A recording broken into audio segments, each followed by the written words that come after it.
આ તરફ ખેડાના ઠાસરામાં ભાજપમાં ભંગાણ સર્જાયું છે। કેટલાક કાર્યકર્તાઓ ભાજપ છોડીને કોંગ્રેસમાં જોડાઈ ગયા। ઠાસરા ભાજપમાં ભંગાણની પરિસ્થિતિ સર્જાઈ છે।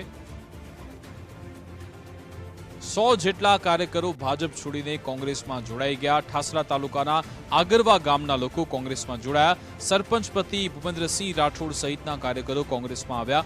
ખેડા જિલ્લા કોંગ્રેસ પ્રભારી ભરતસિંહ પરમારે નિવેદન આપ્યું। તેમણે કહ્યું કે ટિકિટ વાંચુક કાર્યકરો દ્વારા પક્ષ પલટાની સિઝન ચાલી રહી છે।